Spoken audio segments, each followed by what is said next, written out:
Donc, sans plus tarder, je vous présente Karine Rousseau, qui est autrice, membre fondatrice de la librairie féministe Le Guillion et professeure au département d'études littéraires de l'UQAM.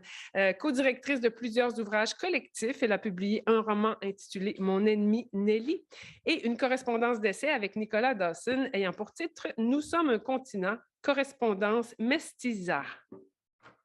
À toi, Karine. OK, bien merci. Je suis vraiment honorée d'avoir été invitée à venir faire avec vous un bref état des lieux sur l'axe féministe en études québécoises d'hier à aujourd'hui. Pardon, comme vous le savez, je viens tout juste d'être embauchée comme professeure en théorie féministe, mais je crois bien humblement, oui, que mon parcours altérisé peut contribuer à alimenter une réflexion nécessaire, selon moi, sur l'axe intersectionnel en études féministes et québécoises. Sans vous décrire l'ensemble de mon parcours et de mes recherches, je vais donc principalement baser cette présentation sur mon expérience personnelle, en commençant par mentionner que, comme beaucoup d'étudiants et d'étudiantes issus de l'immigration, j'ai d'abord intégré les études québécoises par le biais des études comparées, ce qui m'a permis, dans un premier temps, de lier le roman d'un écrivain sud-américain à un roman de Victor Lévy-Beaulieu. L'étude de l'œuvre beaulieusienne m'a aussi incité à joindre dès 2012 la Société d'études beaulieusiennes, elle-même affiliée au CRILC, avec qui j'ai co-organisé depuis plusieurs colloques, dont un sur VLB, le sexe et le genre, avec Isabelle, et tout récemment une journée d'études intitulée Queering VLB, oui, lire Beaulieu contre Beaulieu, sur lesquels les deux colloques, je reviendrai brièvement avant la fin de ma présentation. Mais avant, je veux rappeler que si ma démarche comparatiste m'a permis d'intégrer les études québécoises et ultimement d'y rester, le chemin n'a pas tout à fait été le même pour les études féministes. Comme plusieurs le savent, c'est par l'étude de l'œuvre de Nelly Arcan et plus particulièrement par le regard altérisé que je portais sur cette dernière que j'ai intégré le champ des études féministes. En effet, dans l'ouvrage Le sujet du féminisme est-il blanc? Femmes racisées et recherches féministes, j'explique que même si les textes d'Arcan ne mettent pas en scène de femmes latino-américaines ou racisées, ils me renvoyaient une image du corps de la femme remodelée par la chirurgie plastique ou les cosmétiques que je côtoyais dans ma famille colombienne et ma communauté. Ce sont donc les réflexions d'Arcan sur la chirurgie plastique, l'acharnement esthétique et la sexualisation du corps des femmes qui forment ce que Arcan nommait la burqa de chair, qui m'ont incité à faire des liens avec le culte du corps et l'injonction d'une féminité normalisée en Amérique latine. Or, je me rappelle avoir épluché à l'époque, au début de mon doctorat, les nombreuses études écrites par des chercheuses féministes, et même si l'œuvre d'Arcan était déjà vastement étudiée, on parle ici de 2013-2014, il n'existait pas encore d'analyse de l'œuvre arcanienne qui incluait une perspective raciale ou décoloniale. Comme je ne pouvais pas donc introduire une perspective intersectionnelle sans disposer de références critiques à l'appui, ni même de prise objective à l'intérieur du texte, et comme je ne voulais pas, pour toutes sortes de raisons que j'expose dans le sujet du féminisme est-il blanc, réinvestir le champ des études comparées, j'ai choisi de faire, comme plusieurs de mes collègues, une thèse en création qui me donnait la possibilité de réellement témoigner de mon expérience pour inclure un regard altérisé. C'est donc la création, et plus spécifiquement l'autofiction, qui m'ont autorisé à aller au-delà du standpoint théorisé par Nancy Arstock et Dorothy Smith, c'est-à-dire au-delà de ma position sociopolitique spécifique et structurelle de femme non blanche, pour centrer ma thèse sur la formulation d'un savoir situé, d'un rapport singulier avec l'œuvre d'Arcan. Pour légitimer, oui, l'écriture de ce genre intime encore pas très courant au sein de l'institution, je pouvais évidemment m'appuyer sur les travaux d'une génération de féministes québécoises comme Suzanne Lamy, France Théoret et surtout Nicole Brossard, qui, dans les années 70, privilégiaient ce qu'on a appelé la fiction théorique, c'est-à-dire une forme où l'autrice portait à la fois une réflexion féministe assumée, tout en revendiquant sa spécificité par des fragments d'autobiographie, d'anecdotes et de création. Je pouvais aussi me baser sur le savoir et l'expérience des féministes noires et chicanas qui, comme le rappellent Patricia Hill Collins et Gloriane Saldúa, ont favorisé l'émergence des formes hybrides à la croisée de la théorie et du témoignage pour introduire une épistémologie dissidente au sein de l'université. D'ailleurs, j'observe aujourd'hui plusieurs de mes étudiants et étudiantes, particulièrement celles et ceux issus des minorités marginalisées, prendre le même chemin en s'autorisant, par exemple, à construire un savoir sur les études québécoises et féministes à partir de leurs expériences matérielles et subjectives. J'observe également une recrudescence des formes hybrides, puisant dans l'expérience et la connaissance des réalités marginalisées pour produire une littérature où les frontières entre la recherche et la création, la théorie et la fiction, la sphère privée et la prise de parole publique, ainsi que les frontières entre les genres sexuels et littéraires sont revisitées. Et c'est la raison pour laquelle je crois, dans une perspective intersectionnelle, qu'il est important de poursuivre les recherches sur les écritures hybrides et la pratique autofictionnelle au Québec, puisque j'émets aujourd'hui l'hypothèse, en me basant sur les travaux notamment de Régine Robin, de Madeleine Ouellet-Michalska et de Milka Abdelmoumen, que les femmes et les personnes, oui, que les femmes surtout, oui, que les personnes issues de communautés marginalisées sont plus enclines à explorer les formes hybrides et les écritures du moi, qu'on parle de la creative non-fiction, de l'auto-historia ou du récit en fragments, puisque c'est à travers ces formes inédites, souvent, qu'elles peuvent récupérer, oui, un pouvoir par la parole. Cela dit, il reste encore beaucoup de recherches à faire dans ce domaine et il est également important pour moi de poursuivre en parallèle les recherches sur les représentations des femmes racisées et autochtones, recherches que j'ai commencé pour ma part à faire par le biais autofictionnel, mais que j'ai poursuivi en étudiant la représentation de la femme noire dans l'œuvre de Victor Lévy-Beaulieu. Donc, c'était le premier colloque dont je parlais tout à l'heure. Et plus récemment, en étudiant donc la représentation les représentations queer, métissées et non-binaires dans l'œuvre beaulieusienne. J'ai aussi exploré la façon dont on pouvait appliquer l'analyse intersectionnelle de Kimberly Crenshaw à l'analyse textuelle en me penchant sur la figure de la jeune femme latino-américaine dans plusieurs romans québécois. C'est pour moi l'occasion de poursuivre l'étude des représentations littéraires des femmes racisées, mais il y aurait certainement lieu d'aller analyser les figures migrantes, homosexuelles ou pauvres à la croisée de plusieurs oppressions. C'est tout un champ des études littéraires et québécoises qui est à défricher selon moi, et c'est même, si je peux terminer avec ça, l'occasion de développer des outils théoriques et analytiques qui proviennent des études de genre, mais qui pourraient davantage être mis à contribution dans les études québécoises et même francophones. Bref, je crois que les études littéraires faites au prisme des féminismes décoloniaux et intersectionnels seront encore appelées à se développer dans les prochaines années. Et évidemment, j'espère bien humblement y contribuer. Donc voilà, je vous remercie de m'avoir.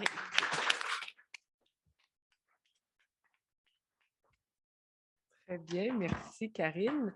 Alors maintenant, je vais vous présenter Mylène Bédard, qui est professeure au département de littérature, théâtre et cinéma de l'Université Laval depuis 2015, spécialiste des pratiques littéraires des femmes et de la littérature québécoise des 19e et 20e siècles. Mylène a obtenu le prix du Canada en sciences humaines et sociales en 2017 pour son ouvrage intitulé « Écrire en temps d'insurrection, pratiques épistolaires et usage de la presse chez les femmes patriotes 1830-1840 », paru aux presses de l'Université de Montréal. Ce n'est point écrit sur ma feuille, mais elle est aussi membre du collectif de rédaction de la vie littéraire au Québec et travaille donc au 7e et bientôt 8e et dernier tome de la série. Moi aussi, je vais faire une petite publicité pour ce projet dans lequel je crois beaucoup. Donc, à toi la parole, Mylène. Merci, Chantal. Donc, merci aux organisatrices et aux organisateurs des États généraux. Donc, moi aussi, je vais parler de ma courte carrière, donc bien humblement. Les études féministes ont fait bien du chemin au Québec et dans mon département, à l'Université Laval, depuis l'embauche de la première professeure Jeanne Lapointe en 1940, qui inaugura les études féministes en littérature en offrant les premiers cours dans cette perspective à partir de 1978. Malgré leur effervescence et leur popularité, notamment au 2e et 3e cycle, le bilan de leur implantation à l'université m'apparaît mitigé. Si la légitimité de ce champ de spécialisation est généralement acquise de nos jours, sa position à l'intérieur des programmes me semble toujours fragile et offre peu de garanties. Telle une Sisyphe heureuse, chaque nouvelle professeure occupant le poste, et j'insiste sur le singulier, en littérature des femmes, semble devoir réinscrire les études féministes dans la formation, l'héritage de ses prédécesseurs n'ayant pas été protégé. Donc, à partir de mon expérience, je proposerai un modeste état des lieux des études féministes québécoises au sein de mon département. au Québec, qui s'amorce, selon Chantal Doré, au début des années 70, à la suite de du rapport de la Commission royale d'enquête sur la situation de la femme au Canada, aussi appelée Commission Byrd, sur laquelle siège d'ailleurs Jeanne Lapointe. Donc, pendant l'année universitaire 1978-1979, c'est-à-dire au moment où, après 38 années de carrière, Jeanne Lapointe aurait pu prendre sa retraite, elle donne son premier cours de littérature féministe au département, psychanalyse et littérature, femmes écrivains des 19e et 20e siècles, puis s'ajouteront la femme image et la femme écrivain dans la littérature d'imagination et la littérature théorique et polémique, Femmes et littérature, ainsi qu'un séminaire de 2e et 3e cycle, fonctionnement des stéréotypes et mythologie de la femme en littérature et ou en cinéma à la lumière de la psychanalyse. Donc, sa contribution au domaine et à la formation féministe est telle qu'elle dirigera, selon les données recueillies par Claudia Rabi, 14 mémoires et thèses dans cette perspective dans les dernières années de sa carrière, dont la thèse de Laurie, ce qui incitera son département, le mien, à créer un poste de professeur de littérature dans une perspective féministe. Elle aurait dit, selon la petite histoire de mon département, « Je ne partirai pas tant que vous n'embaucherez pas ma successeur ». Donc, je retiens le truc. Donc, poste qui occupera Chantal Terry de 1987 à 2012. Donc, la création d'un poste en études féministes favorise évidemment l'élargissement de l'offre de cours. Chantal Terry offrira plusieurs cours à vocation féministe, dont plusieurs consacrés à des écrivaines telles que Marguerite Duras, Nathalie Sarraute, Colette, George Sand et Virginia Woolf. Elle donnera le cours Théorie de la littérature, littérature et féminisme, enseignera l'essai au féminin au 20e siècle, Femmes et Révolution, Femmes et Nouvelle-France, qui lui inspirera une monographie sur le sujet. Chantal Savoie, donc je ne t'ai pas dit, mais je parle un petit peu de toi. Donc, Chantal Savoie a aussi... Oui, je savais. Chantal Savoie aussi, même si son poste ne s'inscrivait pas dans le domaine des études féministes pendant sa carrière à l'Université Laval, a offert des cours en littérature des femmes, notamment un séminaire qui a donné lieu à un ouvrage collectif, Histoire littéraire des femmes, cas et enjeux. Elle a dirigé aussi beaucoup d'étudiantes aux études supérieures, j'en suis, dont les recherches empruntaient la lorgnette féministe. Donc, ce recensement, bien que non exhaustif, montre l'ampleur de l'héritage féministe. L'ampleur donc de l'héritage féministe qui se matérialise dans les nombreuses traces laissées par mes prédécesseurs et par celles et ceux qu'elles ont formés. Malgré cette riche offre de formation académique, malgré les dizaines et les dizaines de mémoires et thèses réalisées, les articles et ouvrages scientifiques qui en ont découlé, à mon entrée en fonction en 2015, soit 3 ans après le départ de Chantal Terry, aucun cours du programme d'études littéraires ne portait la mention femme ou féministe dans son intitulé. Les premiers cours de spécialisation que j'ai offerts portaient un intitulé générique auquel se greffait une remarque. Sujets spéciaux en littérature française moderne, remarque, Marguerite Yourcenar, Annie Ernaux, Claire Martin. Sujets spéciaux en littérature québécoise 1, remarque, littérature des femmes au Québec des origines à nos jours. Et au 2e et 3e cycle, littérature et société 2, remarque, femmes et imaginaire médiatique. Si je reconnais les bienfaits et l'utilité de ne pas multiplier les cycles de cours, je déplorais la perspective de n'offrir que des sujets spéciaux pendant toute la durée de ma carrière. Il faut savoir que cet intitulé, souvent très long, pose des enjeux de visibilité importants. Au moment de l'inscription, les étudiantes et les étudiantes doivent cliquer sur le cours pour lire son titre en entier. Donc, la remarque femme n'apparaît pas sur la page d'accueil de la liste de cours offerts pendant la session. Donc, la refonte du programme du baccalauréat en 2019 a toutefois permis la création de nouveaux cours affichant la perspective féministe ou femme dans le répertoire, ce dont je me réjouis bien évidemment puisque la discipline repose désormais sur des assises solides et plus pérennes, je l'espère. Ces intitulés réguliers constitueront de précieux leviers pour les étudiantes et les étudiants qui pourront réclamer que ces cours se donnent périodiquement, assurant une certaine stabilité des études féministes. Mais cela aura pris plus de 40 ans pour que cette approche s'ancre pleinement dans les programmes d'études littéraires et je ne crois pas, bien honnêtement, que la mauvaise foi soit en cause et qu'il y en ait plus à Laval qu'ailleurs. Je pense qu'il faut ne rien prendre pour acquis, peu importe où on se trouve. L'absence ne laisse pas de traces et rares sont celles et ceux qui se soucient de la mémoire institutionnelle.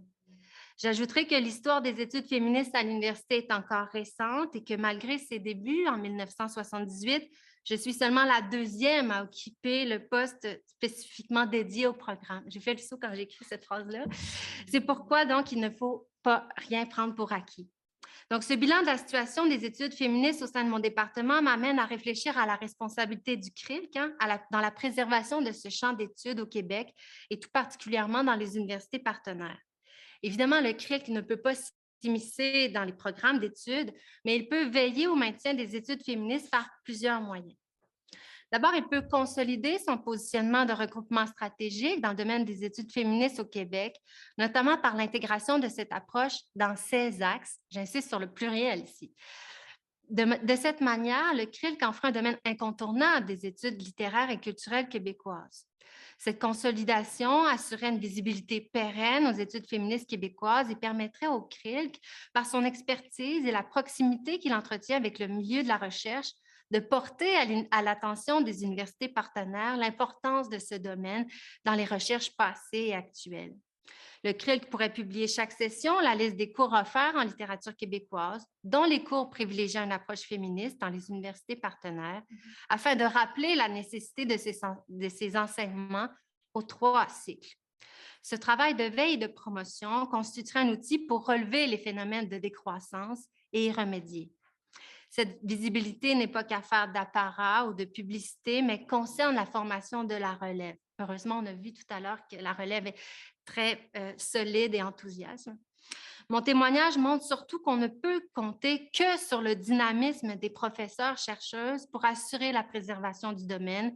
Les institutions et regroupements stratégiques doivent entretenir la mémoire, ce qui implique sa transmission aux nouvelles venues afin de garantir l'avenir des études féministes québécoises.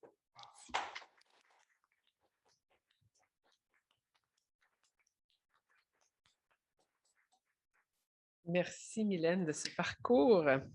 Il y aura certainement beaucoup à dire déjà avec les 2 premières interventions. Ma foi, on n'aura jamais assez de temps.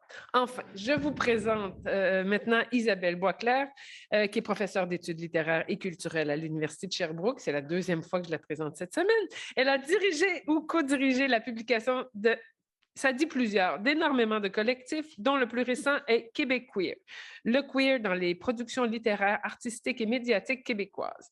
Elle a également co-signé avec Lucie Joubert et Laurie Saint-Martin, Mine de rien, chronique insolente aux éditions du Remue-Ménage en 2015. Isabelle, à toi la parole. Merci beaucoup, Chantal. Merci aux organisateurs des États généraux et aux organisatrices de la table ronde de l'invitation. Vous m'entendez bien? Oui. D'accord. Alors, déjà, avant de commencer, je voudrais dire Mylène for Press. Vraiment, vraiment, j'endosse. Et ma présentation s'accote un peu sur celle de Mylène. Puis là, je réalise qu'on est toutes les deux un peu dans des universités en région. Québec, je la considérais dans mon papier. Non, mais dans mon papier, je considérais Montréal et Québec comme des grands centres. Mais ta situation, comme la mienne, n'est pas celle de Montréal. Et c'est pas mal ça que je veux signifier, en fait. Donc, à quoi peut ressembler l'enseignement en littérature féministe dans une université hors des grands centres? Témoignage. J'ai déposé mon mémoire de maîtrise sur l'édition féministe dans un département où il n'y avait aucune femme professeure de littérature ni de cours féministes au programme. Micheline Dumont et Armande Saint-Jean assistaient à ma soutenance. Il y avait des soutenances de maîtrise à l'époque. Toutes deux ont souligné que mon mémoire n'avait pas de mère, que des pères. De fait, le jury était composé de 3 professeurs masculins. C'est donc un homme qui m'a servi de directeur, Richard Giguère, pour ne pas le nommer. Richard était très certainement, j'insiste, un allié. Il m'a nourri beaucoup, me faisant lire des autrices québécoises. Il ne m'a jamais mis de bâton dans les roues. Il m'a même encouragé à créer un cours, jeune doctorante, et j'ai proposé Femmes et littérature. Ça allait de soi qu'on commençait par là. Jean Lapointe a aussi commencé par là. Mais oui. J'ai poursuivi avec lui au doctorat. Cette fois-ci, lors de la soutenance, je prenais les devants et je rappelais à l'auditoire que si ma thèse n'avait pas de mère, la discipline dans laquelle s'inscrivait ma recherche, la sociologie de la littérature, avait, elle, une mère, Germaine de Staël. Et c'est quand même rare qu'une discipline ait une mère et non pas un père. Et cette fois-ci, une femme, Marie-André Baudette, était membre du jury. Après le dépôt de mon mémoire, très peu de postes s'ouvrent et un seul en études féministes déjà dédié à quelqu'une. Pendant 5 ans, j'ai assuré des charges de cours en études féministes et en littérature québécoise dans 3 universités. L'Université de Sherbrooke, l'Université Bishops et l'UQAM, où j'ai eu le bonheur de mettre sur pied le cours Femmes 1000 de l'IREF, Introduction à la pensée féministe. C'était le fun d'enseigner ça. Puis, un poste s'est ouvert à Sherbrooke.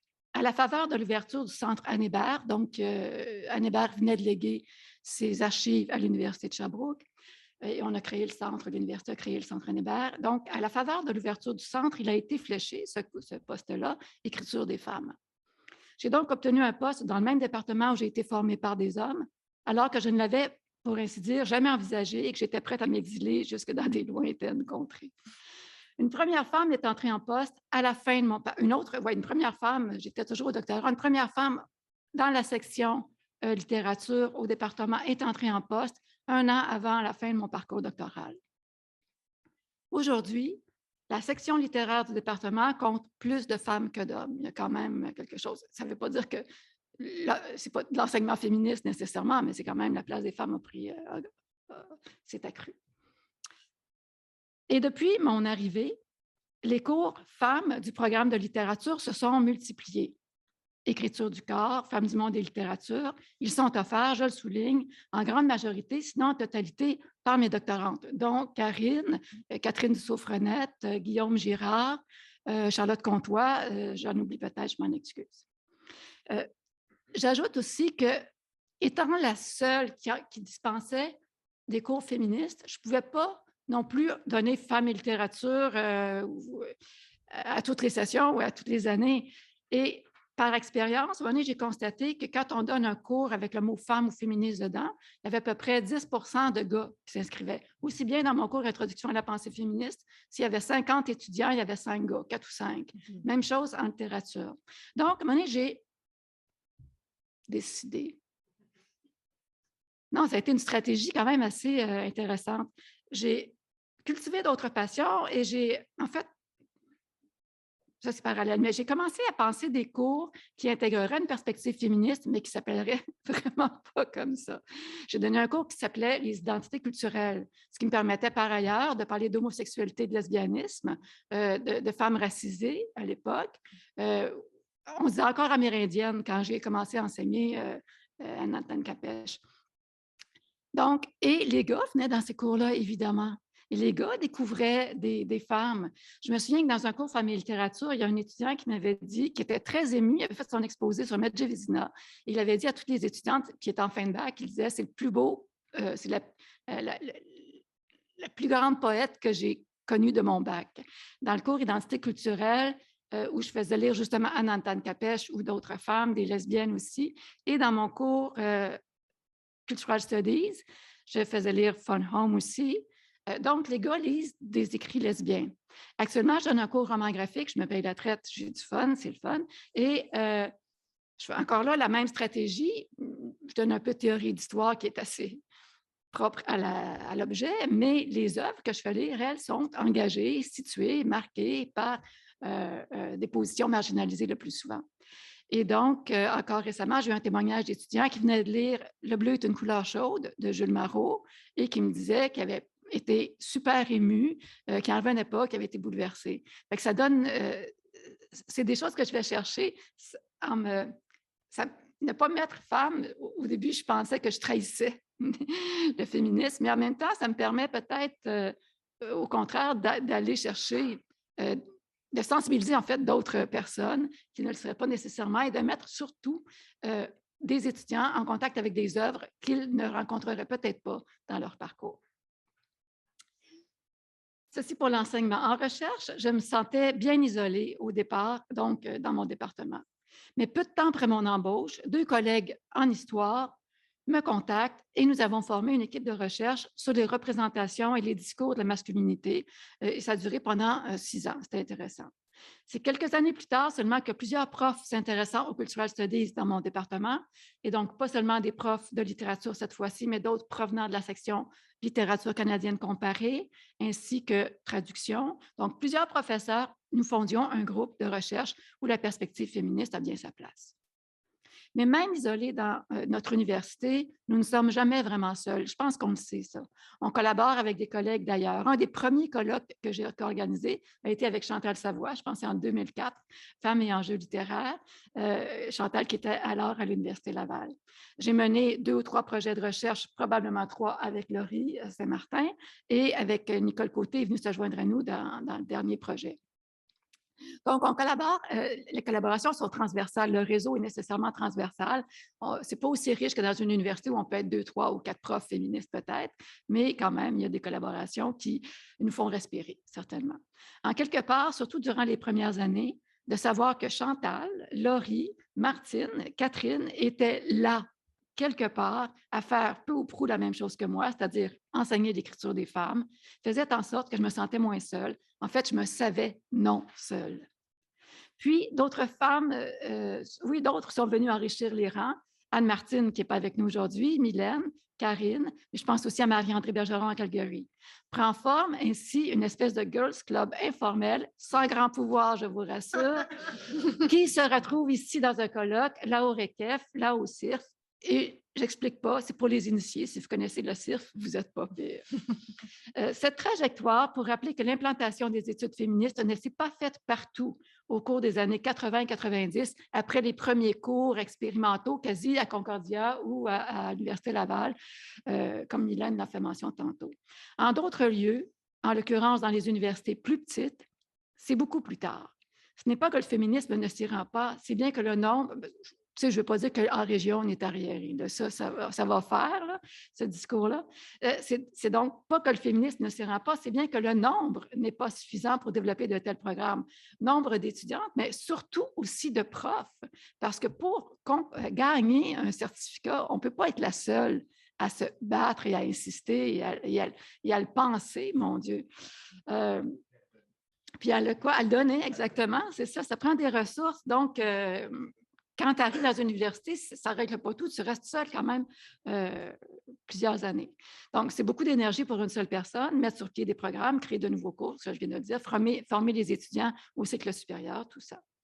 À Sherbrooke, il y a déjà eu un certain temps, avant mon arrivée, à la Faculté des lettres et sciences humaines, j'ai le goût de dire sous le règne de Micheline Dumont, qui était une historienne là, féministe pour les personnes qui la connaissent moins, un certificat en études féministes. Il était fermé quand j'y suis arrivée, il me semble, ou il a fermé, je pense, un peu avant. J'en sais d'ailleurs très peu sur l'histoire de ce certificat. Je le réalise en écrivant mon papier et je me disais, coudonc, y a-t-il une omerta? Qu'est-ce qui se passe? Pourquoi on m'en a jamais plus parlé que ça? Je vais aller là-dessus, je vais aller m'informer. Et depuis que j'y suis, donc, à la faculté, il y a eu toutes ces années, en arrière-plan, des discussions sur la réanimation possible d'un tel certificat, avec l'essoufflement, avec le départ de l'une qui défait le projet, avec beaucoup de désenchantement. Or, nous nous apprêtons à soumettre un nouveau projet de certificat multidisciplinaire en études féministes et de genre.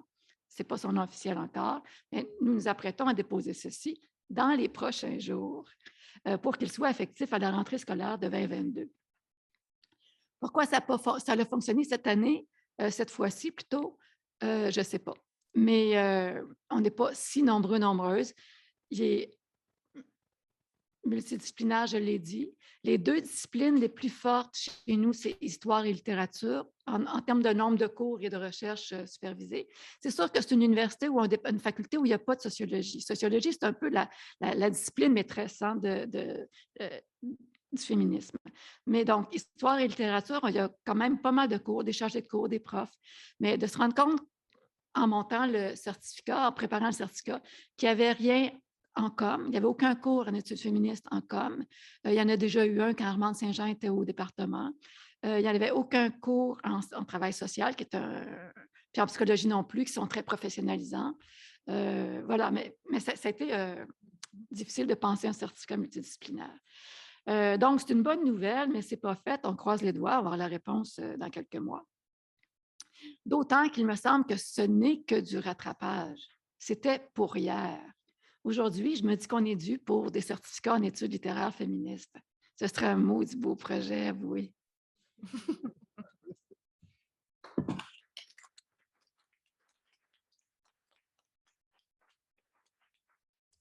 Merci Isabelle. Je sens que les infrastructures font partie des discussions. Je ne sais pas si c'était prémédité, mais avant de passer aux échanges, je vous présente, si besoin est, Laurie Saint-Martin, professeure au département d'études littéraires de l'UQAM.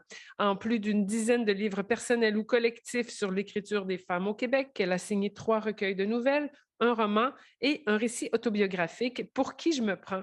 Et avec Paul Gagné, a traduit de l'anglais vers le français plus de 120 romans, essais et recueils de poésie. À toi la parole, Laurie. Merci Chantal. Est-ce qu'on m'entend bien? C'est bon? Oui? Bien. Pour la pérennité, comme ça? Bien. Alors voilà, je vais vous parler de 3 bonheurs et de 2 combats. Et on entendra beaucoup de similitudes et surtout de différences parce que je pense que en vous écoutant, je me rends compte combien nous sommes privilégiés à l'UQAM. Je le savais déjà, mais à vous entendre, c'est encore plus frappant. Alors voilà, donc, je suis une femme hautement scolarisée, mais je suis une féministe autodidacte. C'est la situation des universitaires de ma génération et de la précédente. Nous n'avons pas reçu d'enseignement féministe, il n'y en avait pas, hein, mais devenus professeurs à notre tour, nous avons créé les cours que nous avions rêvé de suivre. Donc, depuis, l'université s'est profondément transformée, ou du moins, selon les endroits, elle s'est ouverte partiellement. De toute ma formation, donc, en littérature française et québécoise, j'ai eu droit à un seul cours sur l'écriture des femmes. C'était bien tard. C'était celui de Jeanne Lapointe au doctorat, justement, à l'Université Laval. Depuis mon arrivée à l'UQAM en 1991, donc depuis 30 ans, le 1er juin de cette année, les progrès ont été fulgurants. Le secteur existait déjà au département et à l'IREF à mon arrivée, mais ces 30 années ont vraiment vu un immense essor. On a vu la création de concentration multidisciplinaire en études féministes aux 3 cycles de formation, puis la création d'un certificat en études féministes et bientôt d'un baccalauréat en études féministes, un projet qui chemine déjà par les instances. Et l'un des grands bonheurs, le premier des 3 bonheurs donc de ma carrière, est d'avoir participé à la création de la plupart de ces infrastructures de formation qui sont maintenant solidement implantées et pérennisées. De façon verticale, on offre donc une formation féministe complète aux 3 cycles, de façon horizontale aussi, puisqu'une vingtaine de départements de l'UQAM proposent maintenant des cours en études féministes et ça n'a pas toujours été évident. Les progrès ont été remarquables aussi au chapitre des publications. Quand j'ai commencé ma thèse dans les années 80, il n'y avait presque rien sur l'écriture des femmes au Québec. Il y avait les livres de Suzanne Lamy, 2 ou 3 ouvrages collectifs ou numéros de revues et quelques articles savants publiés ici et là. La première étude systématique, écrite dans la Maison du Père de Patricia Smart, que tout le monde connaît bien entendu, voit le jour en 88, donc en septembre 88, le mois où j'ai soutenu justement ma thèse de doctorat. Voilà, donc aujourd'hui, on peut dénombrer sur le sujet, et je ne sais même pas si je suis à jour, au moins 70 monographies et ouvrages collectifs, sans compter les mémoires et les thèses non publiées. On bénéficie aussi de plusieurs lieux de diffusion des recherches sur l'écriture des femmes et sur le féminisme. On en a nommé plusieurs, je ne reviendrai pas là-dessus. Donc, une étudiante qui arrive aujourd'hui sur la scène universitaire n'a pas à se sentir seule, hein, comme moi je me suis sentie seule, comme à plus forte raison la génération qui a précédé la mienne s'est sentie très seule. Donc un immense dialogue est en cours, on a entendu des fragments avec la jeunesse de tout à l'heure, et un autre grand bonheur de ma carrière est d'avoir pu participer à ce dialogue. Donc, avant le 3e bonheur, je voudrais évoquer ce que je vois comme au moins 2 combats qui restent à mener. Il y en aurait d'autres, mais j'en nommerai 2. Le premier, c'est la lutte à l'identification tenace entre le masculin et l'universel. Et donc, par opposition entre le féminin et le particulier, voire le secondaire, le marginal, le mineur. à la limite le banal. Voilà, donc nous combattons cette opposition depuis des siècles, au moins depuis Christine de Pisan, mais la résistance quand même, hein, et on n'a toujours pas gagné. Voyez combien justement la résistance est tenace. Je vous donne un exemple parmi 1000. Notre banque de cours comprend bien littérature des femmes au Québec et littérature contemporaine des femmes, ce qui est très bien, mais il n'y a pas de cours intitulé littérature des hommes au Québec ou littérature contemporaine des hommes. Mais nous avons littérature québécoise à côté de littérature des femmes au Québec. Donc, c'est un exemple parmi beaucoup d'une asymétrie, pour ne pas dire une supercherie intellectuelle violente. Les étudiantes avec qui on parle témoignent justement des effets dévastateurs de cette équivalence sur la formation qu'elles reçoivent, les livres qu'on leur donne à lire et sur leurs propres sentiments, ensuite de légitimité comme femmes et comme futures chercheuses féministes. Et c'est un combat donc que nous n'avons pas fini de mener. Par ailleurs, peut-être un peu contrairement à d'autres, il me semble qu'au moins chez nous, à l'UQAM, l'avenir des études féministes littéraires est assuré. Hein. Notamment, on a une nouvelle collègue, Karine Rousseau, qui va être avec nous.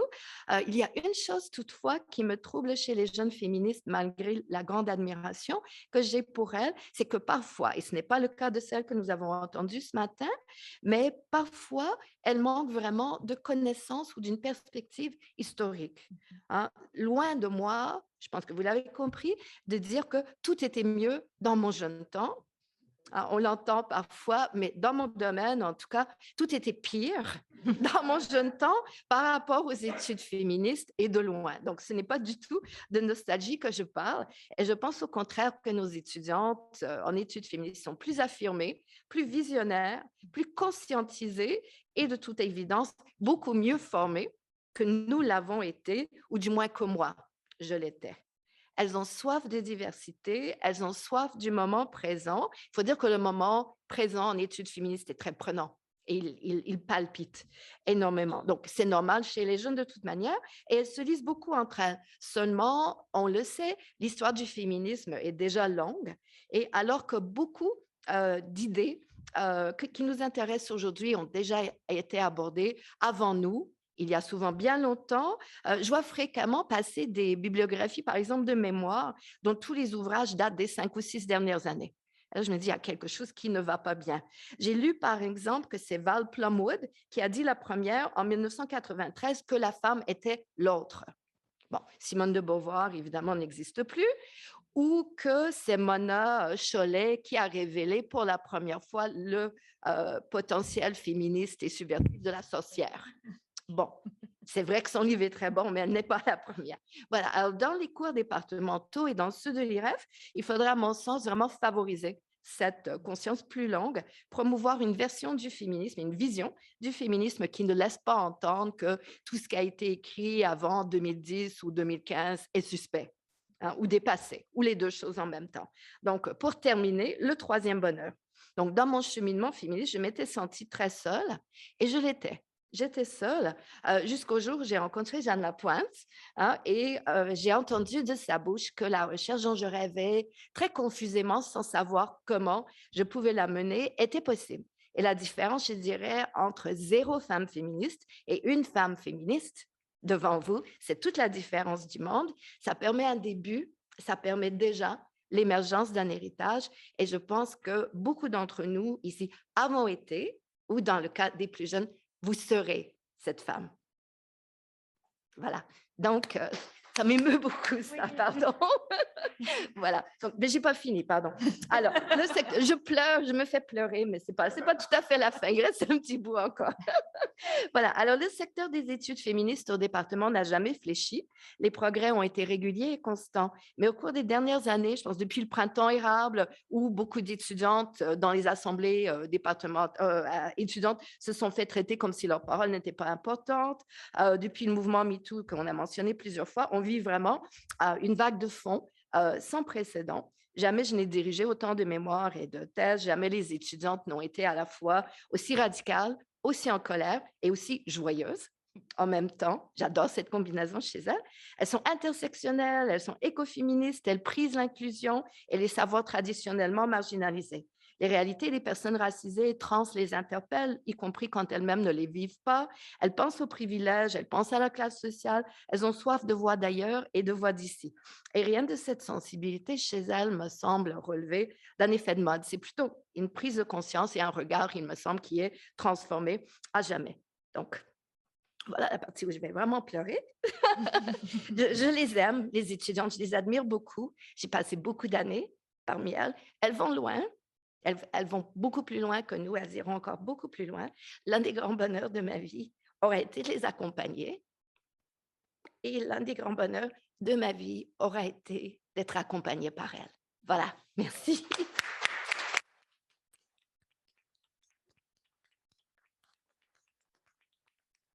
On devient sentimentale avec l'âge.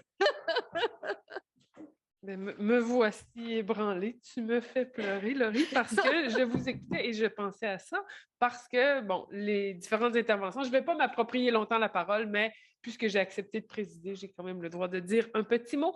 Les différentes interventions forcent à revenir sur nos parcours, sur la façon dont on s'est inséré directement, indirectement, de toutes sortes de façons dans les perspectives féministes. Et moi, les étudiantes que j'ai eues ont joué un rôle fondamental. Bon, Mylène qui est ici, mais beaucoup d'autres. J'ai toujours senti que c'était ça qui me portait, que c'était ça qui faisait que j'avais envie de m'investir dans les structures pour faire en sorte qu'elles soient plus féministes, oui, mais plus égalitaires. Il ne faut pas complètement dissocier les deux. Là, j'ai toujours défendu des visions collectives, moins autoritaires, plus concertées, plus longues à aboutir, mais dans lesquelles je croyais. Et si j'ai eu le courage d'aller faire ça, c'est parce que je sentais cette pression-là. Donc, voilà, ça va exactement dans le sens de Laurie. Il y a énormément de gens qui nous portent quand on fait ce travail-là. Et oui, on est malheureusement encore très peu. Chantal, Donc, voilà. Oui. excuse, tu dis, je sentais cette pression-là venant C'est une pression positive, Mais c'est-à-dire oui, une moi, je voudrais énergie dire, qui moi, je vient sens de là. leur faim. Leur faim. Oui. Elles ont faim et ils ont faim aussi. Oui. Dès qu'on parle de féminisme, ils veulent et elles veulent en savoir plus. C'est palpable dans une classe quand on aborde un sujet féministe. Et c'est palpable dans les revendications. En ce moment, c'est vrai qu'on sent ce vent-là très fort, mais c'est palpable dans la curiosité, dans l'enthousiasme, dans le nombre d'heures que les gens consacrent à ces travaux-là. Moi, je m'occupe plus des questions historiques. Il y a toujours un passif incroyable de trouver nos sources. Ça prend déjà 2 ans avant même d'avoir un corpus. On n'a rien analysé encore. Donc, ça aussi, c'est un engagement, ce temps-là, qui vient parfois de... Il y a des conditions variées qui font en sorte que moins de gens se lancent dans ça. Mais oui, quand je veux dire pression, là, c'est dans le sens d'énergie qui porte et pas non pas de... Oui. Personne ne m'a jamais menacé pour que je fasse ça, bien sûr. Je dis soif, mais c'est la même chose. Oui, Oui, mais moi, c'est comme une marmite, tu sais, Mm-hmm. une ébullition, puis là, tout à coup, le couvercle monte. Là. Ben, moi, je suis le couvercle quand je peux. Je suis le couvercle. Bon, je voudrais remercier nos 4 intervenantes très chaleureusement de ces belles présentations.